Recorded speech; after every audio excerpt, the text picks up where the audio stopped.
Yangilangan K8 avtomobili restyling hisoblanadi. Avtomobilimizni obzorimizni boshlashimizdan oldin old faralarga e'tibor beramiz. Matrichning juda ham chiroyli faralar, oldida adaptivniy cruise kontrolni lidari turibdi pastki tomonda.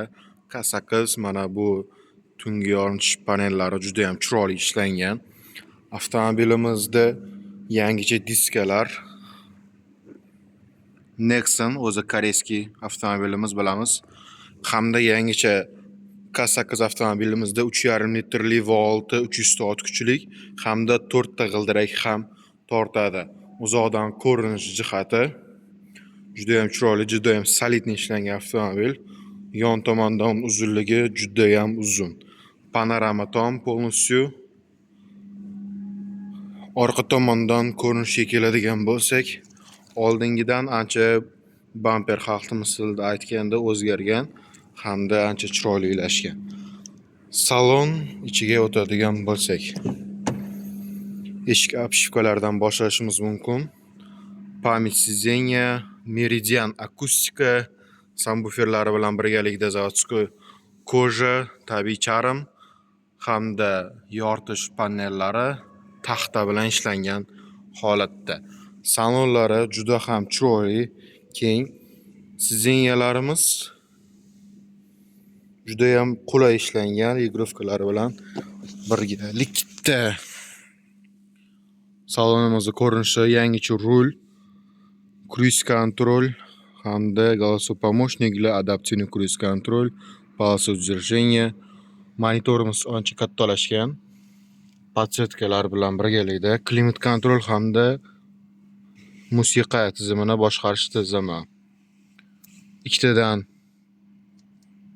беспроводной zaryadkalarimiz, xalq tilimiz aytganda shaybalik, bu ham yangicha Kia oilasiga mansub bo'lgan. Rullarimiz isida, old sidenyalar sovish hamda isitish funksiyalariga ega. Salonlarimiz bejoy ishlangan hamda head up displeylarimiz ham bor.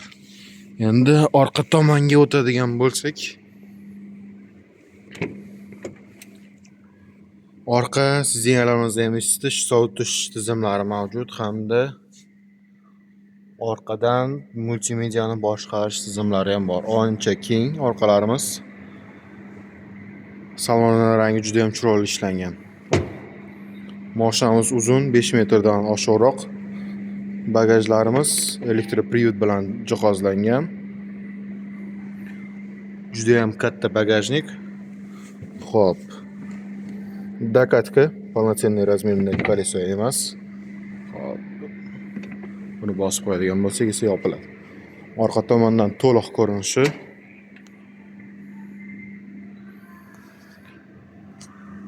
Полный привод tizimi aytib o'tganimdek 3,5 litrli V6 motorni esa hozir ko'rsatamiz. Mana bu jihatda ko'rish esdan chiqdi. Elektron ruchnik, bagaj ochish hamda stabilizatsiya tizimlari.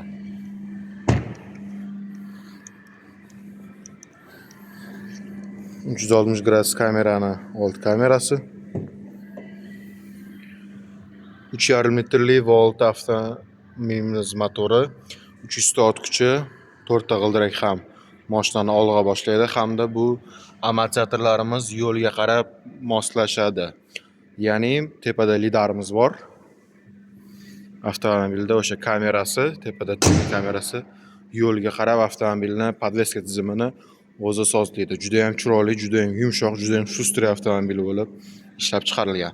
Tavsiya qilamiz, narxlari 780 milliondan 860 million so'mgacha. Shunaqa avtomobil va Kia boshqa modellar kerak bo'ladigan bo'lsa, pastda nomer qoldiramiz.